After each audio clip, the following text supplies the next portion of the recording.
The Great Bayfield Flood happened on July 17, 1942, and is quite a story. This was already a very uncertain and chaotic time in our country's history. 7 short months before, on December 7, 1941, Pearl Harbor was attacked. This attack led to the United States' formal entry into World War II. Bayfield and the entire country entered a wartime economy that included shortages of critical supplies and rationing. Both women and men signed up to serve our country in this time of crisis. So, what was life like during that time? Mailing a letter at the post office would have cost you 3 cents. An average salary at that time was around $2,000, and the typical American house was listed between $4,000 and $5,000. A new car would have set you back around $900. If you had stopped at the grocery store before the storm, you would have paid 9 cents for a loaf of bread, and coffee was going for around 24 cents a pound. If you tuned into the radio after returning home from the store, you would have been entertained by artists such as Bing Crosby, Glenn Miller, and Jimmy Dorsey. Songs topping the charts in 1942 were Kalamazoo, Tangerine, and Moonlight Cocktail. At the local theater, you would have paid around 25 to 30 cents to catch the latest flick. Gary Cooper, Greer Garson, Katharine Hepburn, Jimmy Cagney, and Spencer Tracy would have helped you escape the world chaos for just a few hours. The Pride of the Yankees and Yankee Doodle Dandy topped the list of Academy Award nominations for that year. Disney's full-length animated film Bambi was a top-grossing movie in 1942. Okay, let's get back to our story. It was a warm July day, temps in the 90s. Life was clicking along in peaceful Bayfield, despite the turmoil happening in the world. Little did people know, an event was about to happen that would change the community forever. What you are about to hear and see are the pivotal events from those few days in July of 1942. Real stories directly from the people who experienced and survived the devastation. A true testament to the strength, resiliency, and sense of community that existed in Bayfield. The Bayfield flood of July 17, 1942 has taken its place in local history. But for those who experienced the events of that terrifying night, the episodes are forever etched in memory. The following account documents my recollections of that flash flood. In the summer of 1942, I was 22 years old and had just completed my junior year at the University of Wisconsin at Madison. I was home for the summer vacation and had resumed my old job of waitressing at Meyer's Cafe and Ice Cream Parlor, located on a prominent corner of Bayfield's Main Street. The weather was gray and drab, with intermittent rain, but there was no hint whatsoever of the tragedy which lay so shortly ahead. My parents and I were sleeping soundly when the fire whistle awakened us at 12:30, and as I awoke, I realized immediately that the storm had increased sharply, for there was little pause between the flash of lightning and rolling claps of thunder. The fire whistle continued to blow with such compelling intensity that my father donned what little rain gear we had at the time, and started for downtown to seek the cause of the trouble. He sensed that help was desperately needed somewhere. The storm raged so violently that Mother and I were frightened, but we drew courage from the company of each other. The fire whistle never stopped blowing, signifying the need for emergency help. The rain pelted down relentlessly, lightning flashing with a steady, blinding light, and the thunder rolled and clapped with deafening fury, as if the full force of the heavens had centered directly over Bayfield, with a power and strength that was beyond understanding. We sat on the basement steps, shielded somewhat from the brilliance of the flashing lightning and the wild noise of the storm, but it surely seemed like the end of the world. On Thursday, July 16th, Bayfield was a pretty little community nestled on the side of a green wooded hill, queen of the great Apostle Islands community. It was a town of bright storefronts, lawned parks, paved streets, spotless docks, and trim pleasure and commercial vessels. Friday, July 17th, 1942, Bayfield was an ill-begotten shamble. Started out a beautiful day and it started to rain, but as the day wore on, it got rougher and rougher, and about 6, 7 o'clock at night, you were really coming down. And that's when the big 4-foot pipe plugged up right over here in the ballpark. There used to be a ballpark right down in here where that sluiceway and all that was. That culvert plugged, and she went up in the air this way. Then the water started spilling over till they got up to the road level right here where the ballpark was. Then it started spilling over the road. Then the road started deteriorating. Mayor F. Bigelow and others went out to inspect the town Thursday after the first hard rain about 10 o'clock and stated that the town was then all right. However, as the storm got worse, the lights went out and the fire whistle began to blow at intervals, calling all men to come to help. They struggled to keep the water in one channel by the library. This was to no avail, and the defense of the city had to be shifted to the business district in an attempt to save the buildings. It was really quite a sensational flood. It came right down through on that ravine where they have the bridge over the ravine, you know. Came down through that and just tore the street right out. We were in New York when that happened, when the flood happened, and we were living in an apartment hotel. It was Sunday night, as I remember, that we heard it. Either Saturday night or Sunday night. It was on the 10 o'clock news. Arthur Godfrey was giving the news at the time. The first thing that they gave here on the Manhattan News was that Bayfield, Wisconsin had a flood. We just couldn't believe it. And we felt terribly startled, of course, to think that it would reach Manhattan in that fashion. With the first glimmer of daylight, we too were anxious to go downtown to investigate how others had survived the storm. For by now we realized that it was surely wreaking havoc, although we did not realize to what extent. It was 4:45 in the morning and day was breaking when we left the house. As we walked down the front steps towards the street, we could see fire snapping and jumping along the ground on McCarty's corner, warning us that power lines were down and to pick our way cautiously. At the corner, we saw huge boulders and piles of debris and sand clogging the street that had been washed down from the surrounding hills. A block further, it appeared that every power line was down and alive with fire as arcs of flame danced in every direction. After considering other possible routes for reaching the downtown area, we decided they were even more inaccessible and dangerous, so we continued our route down Rittenhouse, choosing our way carefully and slowly. The creeping daylight aided our progress. As Mother and I proceeded down the last block past Stark's grocery store, the full impact of the storm's fury lay exposed before us. We saw townspeople working feverishly filling sandbags and piling them along storefronts and alleyways. So, how could this happen? Dorothy March Harris wrote a book in 2014 chronicling the events of the 1942 flood. She wrote, "Several factors contributed to the extent of the flood, including Bayfield's sandy soil and a century of clear-cutting timber on land above the ravine. It wasn't the first flood in Bayfield history, and it certainly wasn't the last, as Bayfield struggled to come to terms with its location and the power of nature." The city of Bayfield is perched on the edge of a large hill at the foot of two major ravines. This is what creates its deep-water harbor, praised as one of the best on Lake Superior. An engineer's report, written after the flood of 1942, observed that Bayfield, situated on an alluvial plain, was the result of earlier centuries of water rushing down these ravines into Lake Superior. The report also suggested it wouldn't be the last time floodwaters swept through Bayfield unless major steps were taken to control and divert the water.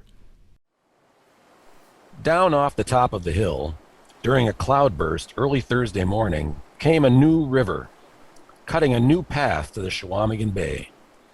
It slashed across the baseball field, banged up against a house and overturned it, drove mercilessly through a region of homes, battled down an alley to ruin garages and barns, and then burst out in an ever-growing violence upon the downtown section.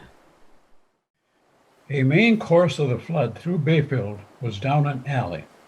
Buildings bordering it were either toppled or filled with silt. As the flood crossed streets, it tore up pavement and made ravines. On and on to the bay went that river, bearing quantities of sand that will never be weighed or, in many cases, even removed. In the path of the stream that wrecked the business district, refrigerators, barns, merchandise, food, store equipment, furniture, and articles of all kinds were buried or partly exposed in the sand. Ole Holm's daughter had been to a movie the evening before which featured a flood. He told her, well, that's one thing that can never happen to Bayfield because it's situated on a hill. Acres and acres of the Martin Erickson farm were washed down into the city. The Ericksons actually recognized part of their clover field down in the slip. So much red sand and silt tumbled down off the hill during the cloudburst that the waters of the Chequamegon were made red in a massive streak that stretched from Redcliffe to Ashland. Near the shore, the lake was the color of blood. As the day unfolded, we all learned of the destruction and damage throughout the area, but primarily within the city itself. All power cables and telephone and telegraph lines had been disrupted, so that Bayfield was cut off from the surrounding area. There was no communication with the outside world whatsoever. Water mains had been torn apart and disgorged so that the city's water supply was declared unusable. All roads to the city had been washed away at one or more places, so that travel in and out of the city was by boat only. The ferry boat made several trips to Ashland in the following days for urgently needed supplies and repairs. And for a few days, the National Guard was dispatched to Bayfield to assist with the cleanup efforts and to prevent looting, although the honesty of the populace was truly proven in the trying days following the flood. No reports of thievery were received, in spite of the fact that most business houses suffered some damage and were extremely vulnerable to looters. A flash flood recently isolated Bayfield, Wisconsin, a Lake Superior city of 1,200, for more than 12 hours and did several hundreds of thousands of dollars of damage. Heavy rains filled two normally dry ravines north and west of the city, and the resulting floods converged to roar through a section of the city, cutting huge gulches, damaging buildings, and washing away roadways. The only casualty was a dog. All through the night, the people of Bayfield saw their houses undermined, their business places ruined, and their men battling a stubborn fire to save what could be saved. Capricious Dame Nature spent untold generations constructing one of America's great beauty spots, nestled on a hill overlooking the glamorous Apasa Islands. Then, in fitful spite, she smashed it down with water and sand. It filled basements with sand, then carried away the buildings.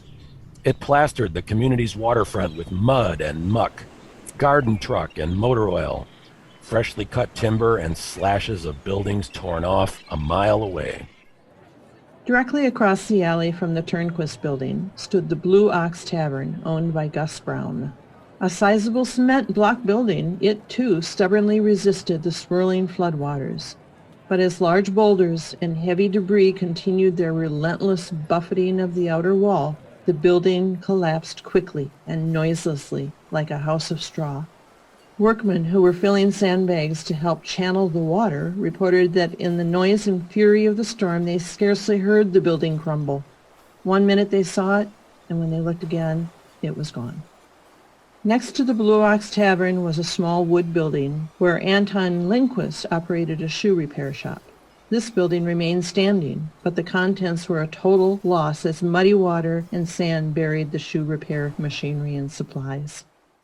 The old Blue Ox building that Gus Brown owned there, just like an old tired old man when I went in, I don't think it made a damn bit of noise. Contrary to Bayfield flood mythology, no buried printing press rumbles beneath the floor of the gift shop at the east end of the Bell building that once housed my father's newspaper office. The 1942 flood put the press and my father out of business. If I wrote you a book, I couldn't begin to tell you the terrible thing that has happened to Bayfield. Our pretty little town will never be the same again. Hundreds of rocks, from pebble size to some several feet in diameter, rolled through Bayfield like marbles when the torrent carried everything before its course. Giant boulders, 3 to 4 feet high, had tumbled crazily down the flood path and now lay in the middle of Main Street as muddy water swirled about them. Townspeople, cold and drenched and numb with weariness, worked like robots, expending themselves far beyond the limits of human endurance. A strange waterfall had formed on Main Street as the raging torrent swirled into the gaping hole of the Turnquist basement and then continued on its powerful sweep to the lake. Boy, that was a night. We were at war and at Morty's rolling bandages for the Red Cross. Someone came in and said, "You've got to leave, there's a flood." We said we weren't leaving until the water came up to the stools. The water started coming in, and we left. Son of a gun, I get a half a block from the house right by, the ravine right there. Yeah. Son of a gun, it looked like it was open here, about 30 foot down the ravine, the whole walk washed out. Yeah, I was in town. I worked for Booth Fisheries, and it rained 2 days straight, I think. And we, of course, went to bed that night. And when the fire whistle blew and it came down here, the first thing we saw was the scale that the drugstore had at the corner going past our house. And my father just put a plank in front of that driveway out there, and so we didn't get any water in our house. So did you stay up and watch the water after you saw the scale go by? I think for a while, but then finally my father told my sister Doris and I to go to bed, and if anything happened, he'd let us know. But then we'd lie in bed and hear buildings falling down, and we didn't know what was going on. Kind of spooky. Mm-hmm. It certainly was a bad thing. The flood was in 42, and we were down at the show house, which was in Oddfellows Hall, the night it started raining. And then halfway through the movie, they closed it because the water was coming into the theater.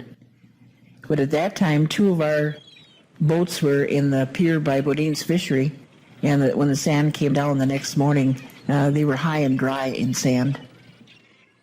I was on the island with the first flood. That's right. Because we had a terrible storm over there. Oh, sure. And the water was coming right through the chandeliers and everything out there. But we didn't know there was any flood in town because one of the tower came down out there.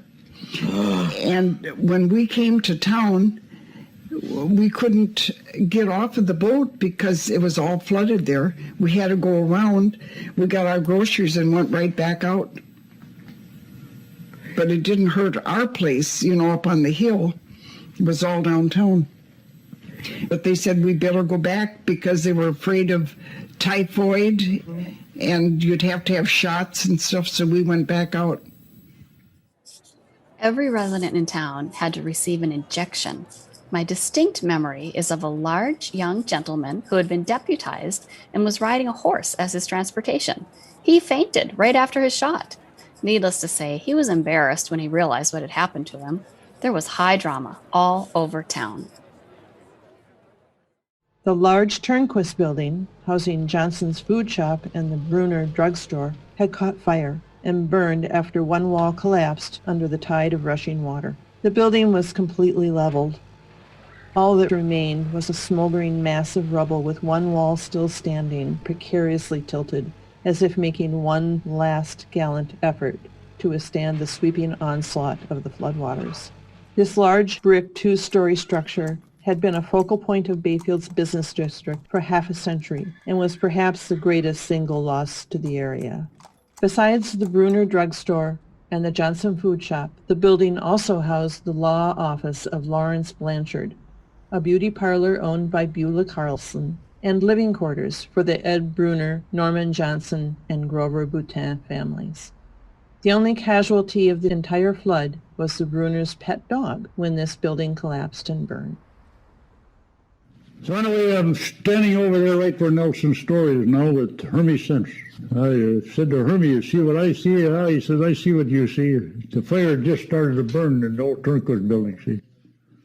Well, I said, well, got to get the fire truck over here. So I took the fire truck up to Catholic Hill there, got on the bridge. Everybody hollering, don't drive her, she's going to cave in. I said, well, I put her in gear and I stood on the running board. That's how I steered that fire truck across. I got her back in behind Standard Oil. We laid there fighting that, when that building burnt, you know, she guttered her right out. On the 16th, Ed and Helen were sitting at opposite ends of the stairwell that led to the upstairs apartment. Poor Sandy, the Cocker Spaniel, was tied up outside the front door. Suddenly, lightning struck the Turnquist building. Sandy was washed away, and to this day, whenever our grandfather tells the story about Sandy, everyone is optimistic, and with tears in our eyes, we ponder whether a family found and took care of him. The Turnquist building starts to deteriorate. Well, there were 4 women sitting upstairs over the drugstore, and they just walked from the drugstore into the other half of the building, see, and wham, down that goes, see. And all that's hanging on the building is the stairway where you, on the east side of the building, see. So we're up the steps helping the women, you know, get out of there. We got them down. The only insurance collected was on the Turnquist building due to the lightning strikes setting off the blaze. And the state come in, made you throw out everything. What do you mean? Well, what you had on your shelves, you know, state come in, says throw it out. Yeah, take it all up the dump. Some of the stuff wasn't even touched, like ivory soap and that, yeah. Those are tough days, OPA days. Did you have insurance? No. At all? So you were just wiped out? We just never thought of a flood ever striking, you know. No company rates flood insurance. Not even Lloyd's, a London insurance company, which would ordinarily take a chance on anything. Directly across the street, the 2 outside walls of Callerood's bakery stood like mute sentinels, marking the path of the raging waters and huge boulders that had cascaded down the big ravine, tearing buildings from their foundations and gutting them of their contents. The entire furnishings of the bakery, stove, ovens, cupboards, sink, counters, and equipment, all had been washed into the lake and were completely gone. The community bakery, operated by Emil Callerood, was in the direct path of the onrushing waters. Striking the 1-story building squarely in the back, it broke through and poured out through the front into the main thoroughfare. All of a sudden, we're all in the bakery, and when that big rock crashed through the north wall, and Gus said all the big goods ready for sale in the next morning, you know.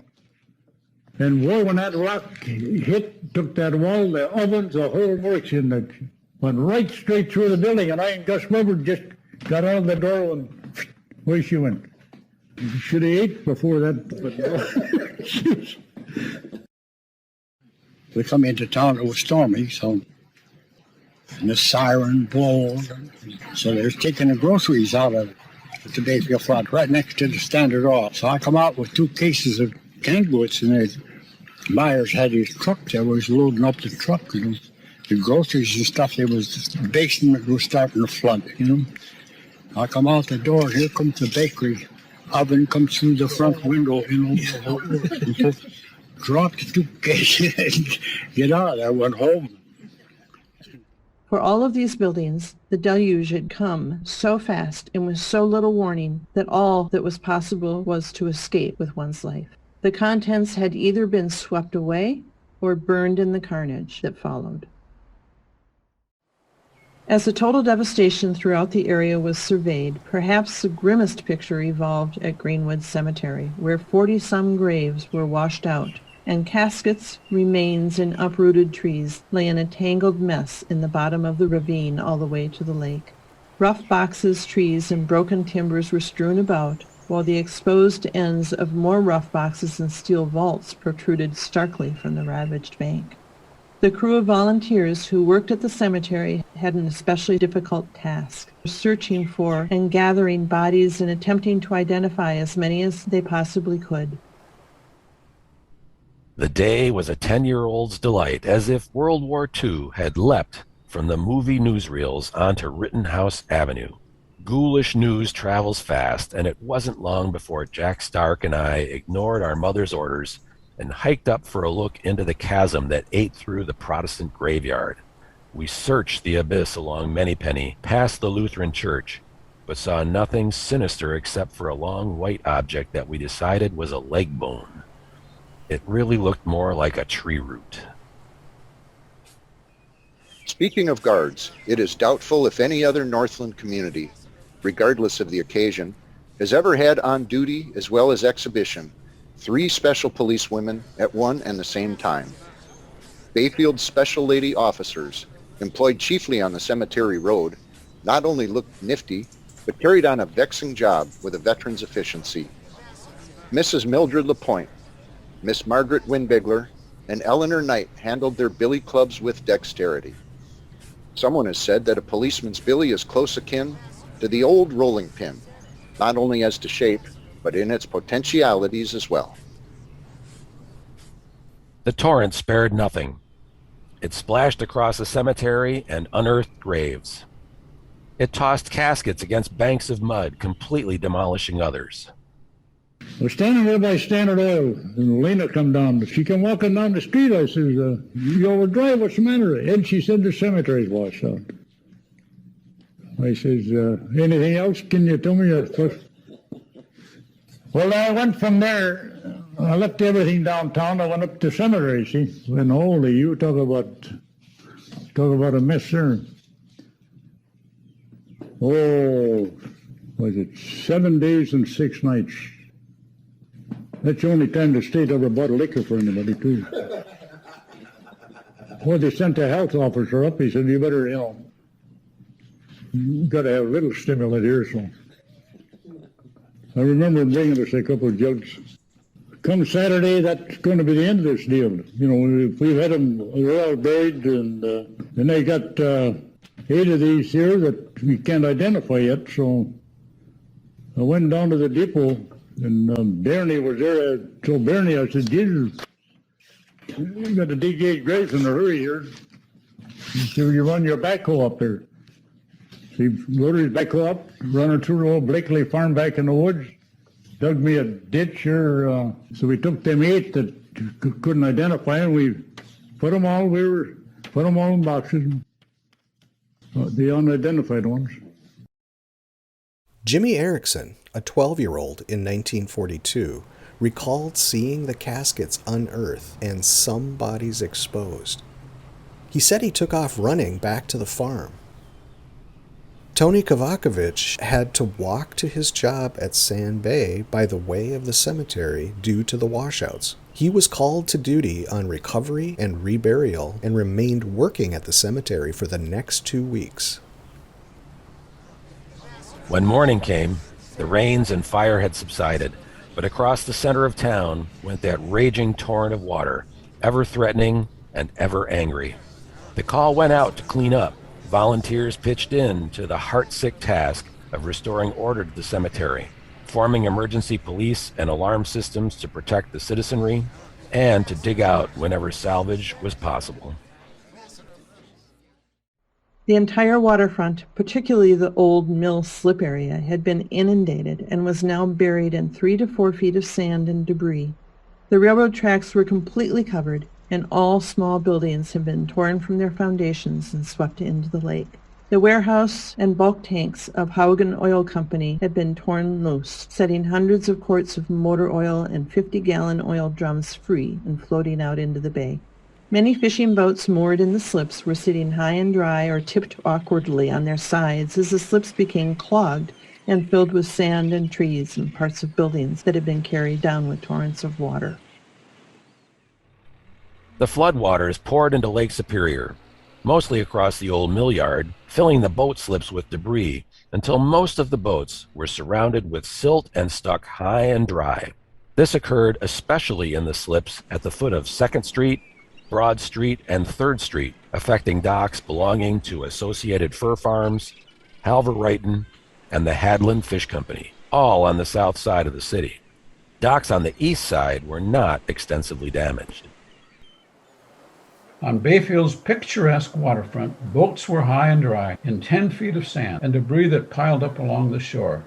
Some dock slips that normally had a 10-foot draft were completely filled by sand. At least 30 fishing craft were mired in the mud. Others could not reach the open, muddy waters of the bay because of the deep debris.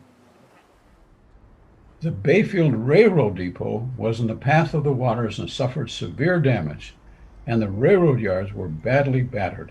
Boxcars were partly thrown over and others were stove in. Debris, sand, and even a section crew house were piled up along the railroad tracks entering Bayfield. Feelings of shock and sorrow swept over us as Mother and I viewed the destruction and assessed the damage and loss which lay before us. Our beautiful little city had been violently ravaged, but at the moment there was only one thing to do, and that was to join the forces that were working to save Bayfield's Main Street. We made coffee and collected food and began carrying it to the firefighters, the sandbaggers, and all the exhausted workers. We wanted to be a part of the tremendous effort that symbolized the spirit of Bayfield. The destruction has been wrought. The gigantic job of digging out was about to begin. Were there any acts of heroism during that dramatic night of July 17, 1942? Yes, indeed, although many of them were not documented or even revealed until well after the crisis was over. The local telephone operator, Evelyn Fujko, remained at her small switchboard throughout the long night, trying to arouse people and alert the outside world to the catastrophic flood that was engulfing Bayfield. As the power lines were gradually broken and destroyed, her frantic calls faded out, and she sensed the overwhelming loneliness of total isolation. Neighbor helped neighbor as basements flooded and homes were threatened in the blackness of the night, while still others risked their lives in the thick of the sandbag efforts at the ravine and downtown where all of the floodwaters converged, toppling power lines and setting off a cacophony of electric shocks and arcs. But a spirit of determination and unity prevailed throughout it all. Never did the anxiety of one's safety or the threat to property give way to panic. Everyone pitched in and helped the city, first to work ceaselessly trying to stem the flood, and then to aid in the effort to dig out.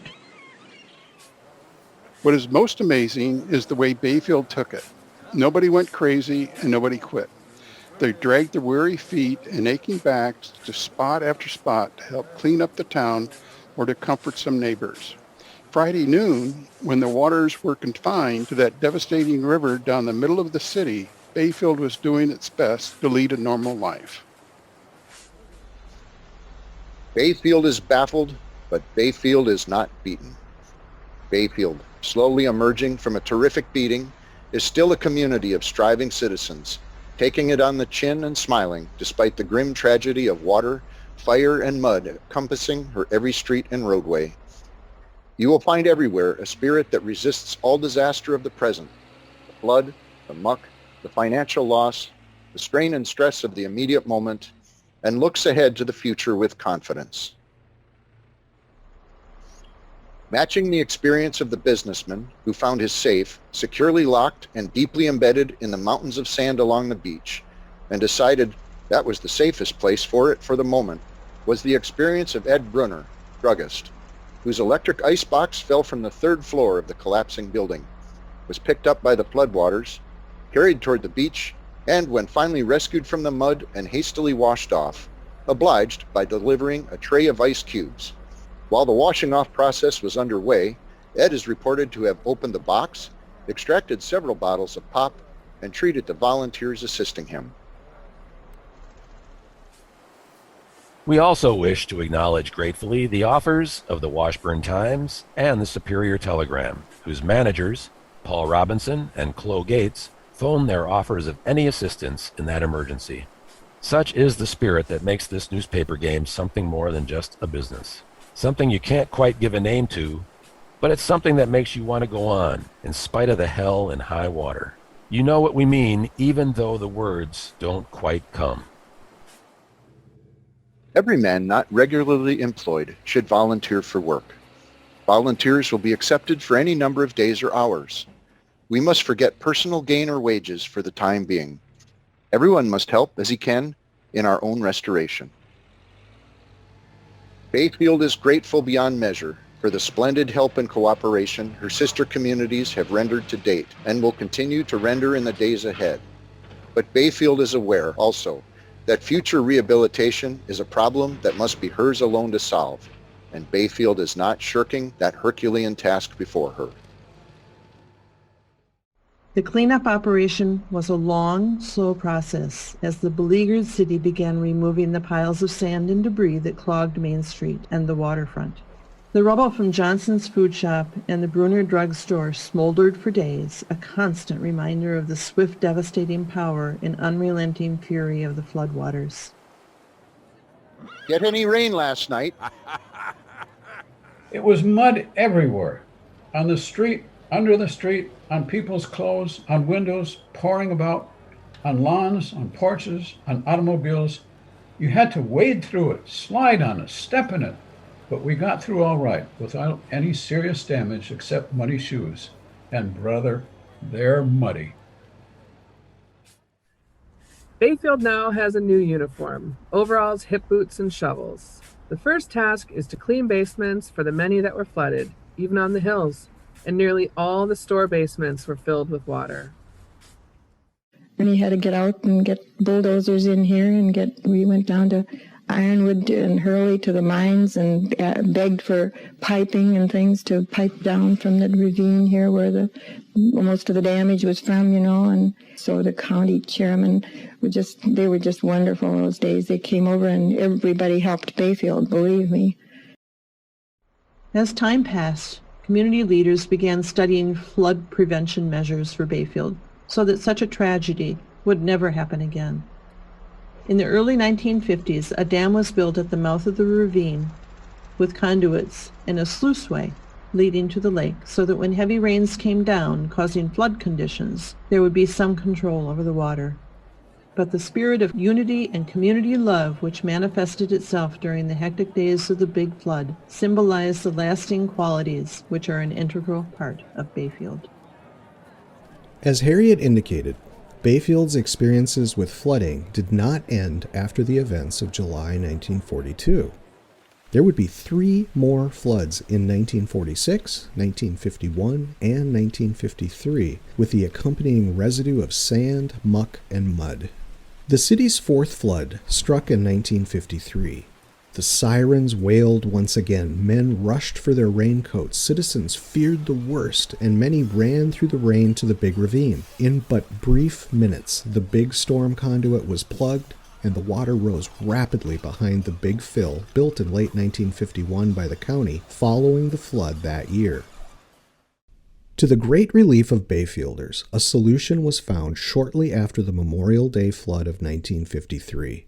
The recommendation of the Army Corps of Engineers out of Duluth was to construct a sluiceway down Washington Avenue buried under the intersection of Highway 13. It would then open, emptying into the lake to the northeast. The project was completed in 1954. Bayfield has not experienced a major flood since. It's quite an amazing story, isn't it? And through all of it, Bayfield picked up the pieces and not only survived, but thrived. Bayfield and the Apostle Islands have become top-ranked tourist destinations in Wisconsin. Determination, generosity, and community spirit helped our city overcome great adversity. That same spirit lives on today in Bayfield.